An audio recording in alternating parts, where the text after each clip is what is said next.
Hello नमस्कार, मेरा नाम है येवा और आप सुन रहे हैं तुम मिले पर देर से। ये कहानी है आन्या और आरव की। आन्या वो एक कॉलेज स्टूडेंट थी, बहुत चुलबुली, खुशनुमा अंदाज। वहीं आरव शांत स्वभाव का था। उसे ज़्यादा बात करना पसंद नहीं था, बस अपने में ही रहता था।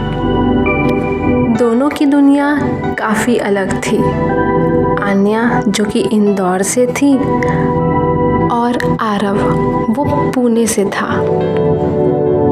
दोनों ही अपनी फैमिलीज के साथ रहते थे और दोनों ही अपनी फैमिली से बहुत प्यार करते थे। ऑफ कोर्स हर कोई अपनी फैमिली से ही प्यार करता है। कहने का मतलब है कि दोनों ही फैमिली ओरिएंटेड थे। और दोनों में एक और सिमिलैरिटीज़ ये भी थी कि दोनों ही कॉलेज स्टूडेंट थे और वो भी फाइनल ईयर में थे। जहाँ आन्या को एक प्रोफेसर बनना था, वहीं दूसरी तरफ आरव उसे एक सिंगर बनना था।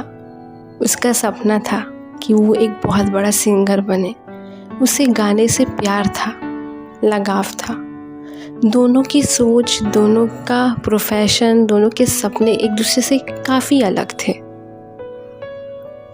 दोनों ही अपनी लाइफ में बिजी थे अपने सपने पूरे करने के लिए। और सबसे ज़रूरी बात, दोनों ही सिंगल थे। मतलब उनके पास कभी टाइम ही नहीं था सबके बारे में सोचने का, या यूँ कहो वो इस बारे में सोचना नहीं चाहते थे, क्योंकि वो इस वक्त सिर्फ और सिर्फ अपने सपने को पूरे करने के लिए,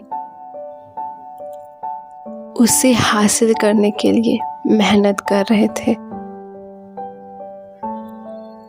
दोनों ही अपनी लाइफ में बिजी थे। दोनों को ही एक दूसरे के एग्जिस्टेंस का पता नहीं था। तो कैसे शुरू हुई इनकी कहानी, आइए जानते हैं। तो क्या होता है, आन्या घर में थी। संडे का दिन था।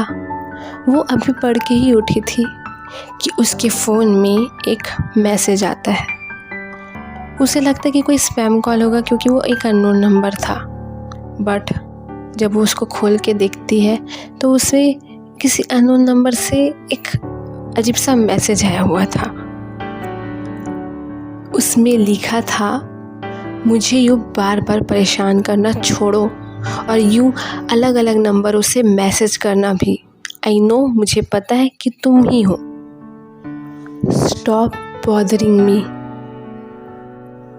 इस मैसेज को पढ़कर आन्या भी लाइक, हाँ ये क्या बात हुई, मैंने कब इसे मैसेज किया और मैंने इसे कब बॉदर किया, ये क्या बकवास कर रहा है, पक्का रॉन्ग नंबर होगा। ऐसा कहकर आन्या ने उस बात को इग्नोर कर दिया और वो अपने काम में बिजी हो गई। लेकिन फिर से उसके फ़ोन में एक नोटिफिकेशन आता है। जब वो उस नोटिफिकेशन को खोल के देखती है तो ये वही नंबर था और इस बार भी लिखा था, तुमने मेरे पेरेंट्स को क्या बोला है। तुम ऐसा कैसे कर सकती हो यार। आई नो तुम मुझे पसंद करती हो, लेकिन मैं तुमसे कितनी बार कहूँ मैं तुम्हें पसंद नहीं करता हूँ, तो तुम ऐसा क्यों कर रही हो।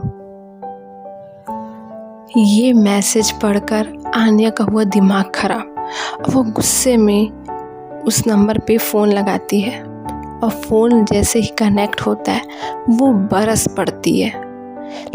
तुम कौन हो बे, हाँ यूं ही मैसेज करके परेशान मुझे कर रहे हो और बोल रहे हो कि मैं तुम्हें परेशान कर रही हूँ।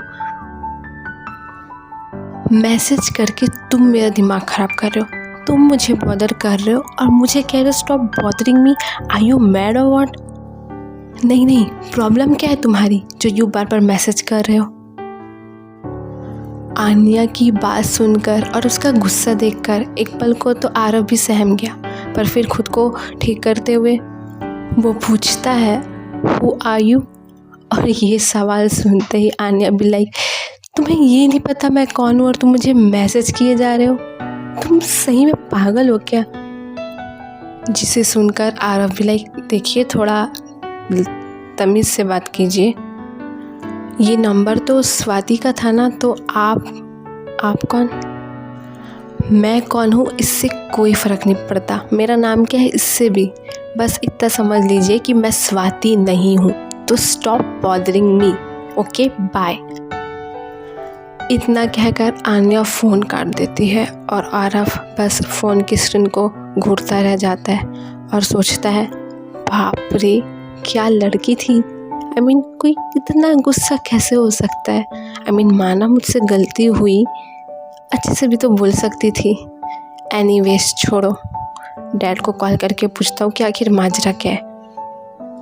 फिर वो अपने डैड को कॉल करता है तो उसे पता चलता है कि ये नंबर स्वाति का नहीं है, गलती से उसने स्वाति को मैसेज कर दिया। एक्चुअल में स्वाति ने एक बार आन्या का नंबर लेकर आरव को कांटेक्ट किया था, जिसकी वजह से आरव को लगा कि ये नंबर स्वाति का है, इस वजह से ये कन्फ्यूज़न हो गई। खैर अब ये बात जानकर आरव को काफ़ी गिल्ट फील हो रहा था कि यार, और एम्बैरेस भी फील हो रहा था कि मैंने ये क्या कर दिया। पता नहीं वो लड़की मेरे बारे में क्या ही सोच रही होगी। ऑब्वियसली कुछ भी अच्छा तो नहीं सोचने वाली, जिस हिसाब से वो चिल्ला रही थी। अब उसे लगा कि यार मुझे एक बार ना उसे कॉल करके उससे माफ़ी मांगनी चाहिए। लेकिन फिर आन्या का गुस्सा याद आते ही वो सोच में पड़ गया कि मुझे माफ़ी मांगनी चाहिए या नहीं मांगनी चाहिए। फिर सोचा छोड़ो, देख लेंगे, मुझे तो अपने तरफ से एफ़र्ट करना ही चाहिए ना, मांग लेता हूँ माफ़ी। ऐसा सोचकर उसने फिर कॉल लगा दिया आन्या के नंबर पर। आन्या अभी बैठकर अपने कॉलेज के असाइनमेंट्स कंप्लीट करने में लगी हुई थी। उसे बहुत सारे असाइनमेंट्स कंप्लीट करने थे, उसका दिमाग ख़राब हो रहा था। कभी कभी सोचती हूँ यार मैंने साइंस क्यों ले लिया, लेकिन यार अगर मैं साइंस नहीं चूज़ करती तो मैं प्रोफेसर वैसे वो भी बन जाती, बट यार छोड़ो, कुछ भी हो, अब अगर ले लिया है तो उसे कंप्लीट तो करना ही पड़ेगा।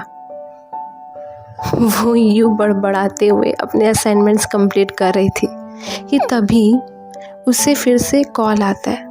अब वो नंबर देखते ही भड़क जाती है। तो क्या होगा आगे, मतलब आज के लिए तो इतना ही है। आप लोग सोचिए कि उन लोगों के बीच क्या बातें हुई होंगी। क्या आन्या फिर से भड़क कर उसे कुछ उल्टा सीधा कह देती है, या क्या आरव अपनी गलती के लिए माफ़ी मांग पाता है? क्या उनकी कहानी कभी शुरू हो पाएगी या फिर शुरू होने से पहले ही ख़त्म हो जाएगी? ये तो आपको अगले पार्ट में ही जानने को मिलेगा। सोचिएगा ज़रूर। मैं मिलती हूँ आपसे अगले पार्ट में। तब तक के लिए खुश रहें, और क्या, क्योंकि ज़िंदगी में खुश रहने के लिए कभी कोई बहाने नहीं चाहिए होते। अच्छा मैं चलती हूँ, बाय।